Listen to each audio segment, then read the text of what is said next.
And then we can now turn our attention to what we call body cavities. When we talk about body cavities, we are referring to spaces um, in the body. So what spaces do we have, and what organs actually occupy these spaces? So the human body consists of what we term as cavities, which are spaces. They also these spaces are also covered by membranes. Okay, so we have membranous layers, but also the organs themselves are also covered by membranes. So what membranes are those? And then, of course, in each of these cavities, you also have organ systems. Okay, so you have systems in there. The first thing that you perhaps need to know is an issue to do with the axal and the appendicular regions. When we talk about this, what do we actually mean? The axal portion, the parts that are that form the main trunk, okay, the main trunk of the body. That's what you call the axial portion of the body. And then the appendages are the parts that are attached to the main trunk or to the axal region. So the whole point is that the head, the neck, and then the trunk, that's what we call the axial portion of the body. And then the attachments, the limbs, the upper limbs, your hands, and then also your legs, the lower limbs, these are actually appendicular portions. They are attached to the main trunk. So something that is attached to the main trunk is what we call an appendage. An appendage. Okay? So we can divide the body cavities into two. We have the dorsal body cavity, and then we have the ventral body cavity. So when you talk about the dorsal body cavities, what do we actually mean? The word dorsal means behind, okay, the back. Okay, so the dorsal body cavity is located in the posterior side, located along the posterior side. Okay, so what do you have in there? What you basically have is you're having the brain and the spinal cord. Okay, the brain and the spinal cord are occupying a space, and that space is what we call the dorsal body cavity.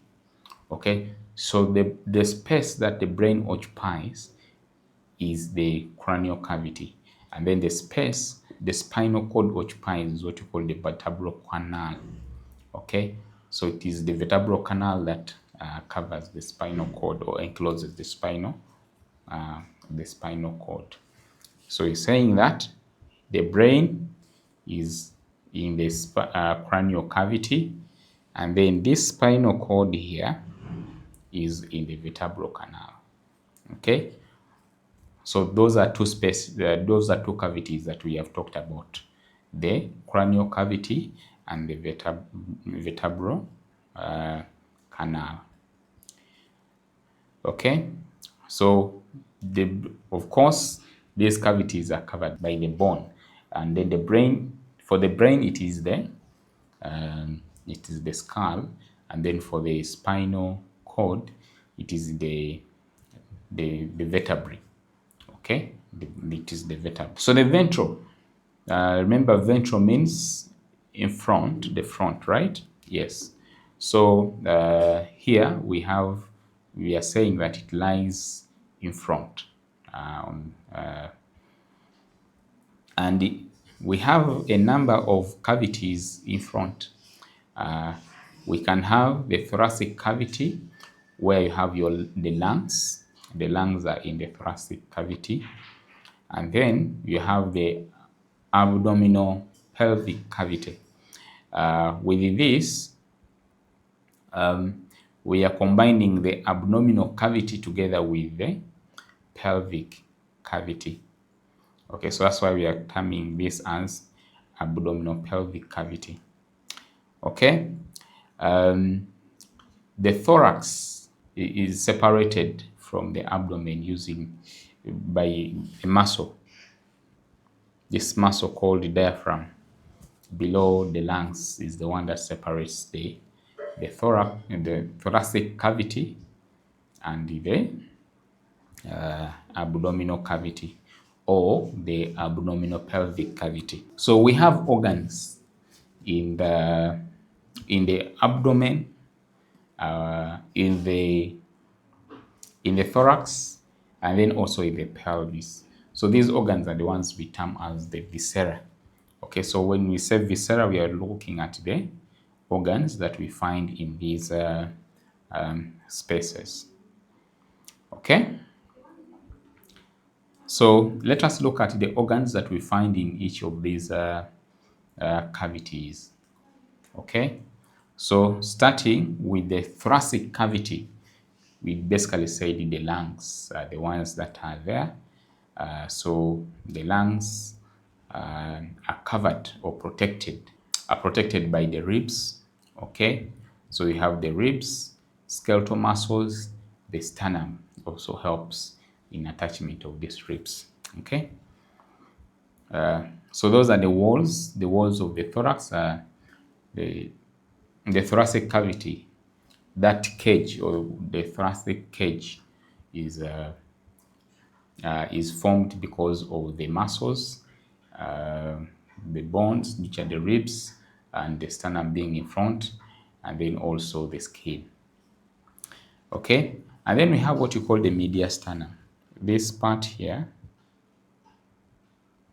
that is what you call the mediastinum. So the mediastinum is the central compartment which has the heart, the esophagus, trachea, and the thymus. The lungs are not in the mediastinum. Okay? So the thoracic cavity contains the lungs. Okay? And the lungs are not in the mediastinum.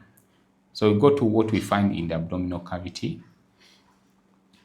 So remember, the abdominal cavity is separated from the thoracic cavity by the diaphragm.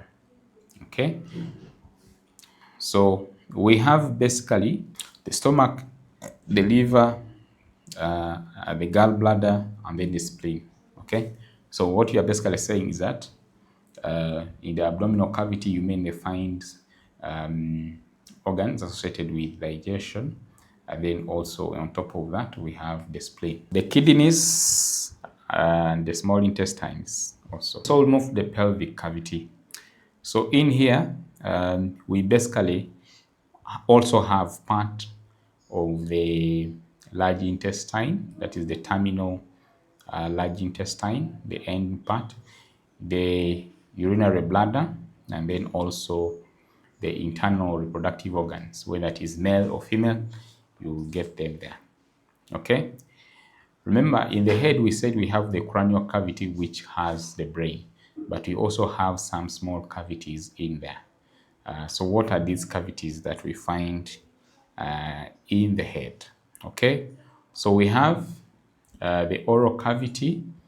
You're able to place food into your mouth because there is a space there, right? It's the oral cavity. You find there the teeth and the tongue, and then the nose, and then the nasal cavity. Okay, so in here it's the nasal cavity. We said, and then we also have the orbital cavity. Okay, the eyes and some muscles that enable the eye to move, they are found in the orbital cavities. You also have blood vessels and some nerves there. Okay, and then you also have the parts of the middle ear. There is space where the middle ear actually lies. So that space is what we call the middle ear cavities. We can see that in this image here. Okay, so we also note that these body cavities are covered by membranes. Okay, so we are going to look at these different membranes. So the parietal membrane it lines the wall of the cavity. Okay, so that the cage, which is the cavity we are talking about, is smooth because there is a membrane covering it. Okay, so that membrane is what we call the parietal membrane. And then we have the visceral membrane. Okay, the reason as to why, if this is the organ and this is the wall of the cavity, you don't have frictions because in between the parietal membrane and the visceral membrane, which covers the organ, there is some fluid. Okay, so you don't have friction to even disturb movement of the organ. Okay, so the two membranes are very important. So these membranes secrete that fluid, which I said reduce that friction, and that fluid is basically serous fluid.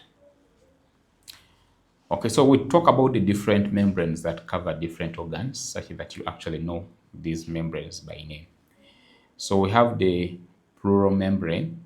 These ones, if you hear the word pleural, just think about the lungs, obviously. So we start. The parietal pleura, this is the membrane covering the walls that align the lung cavity. Okay? Remember, we're saying the parietal membrane covers the wall of the cavity. Now, when we put the word parietal pleura, we are referring to the membrane that covers the cavity, the pleural cavity, okay, the pleural cavity wall, okay. And now when we go to the other one, which now covers the lung itself, that is the visceral pleura membrane, okay. These are covering the lungs themselves. Okay, so the pleural cavity has the fluid that helps in lubrication, right? You know that already.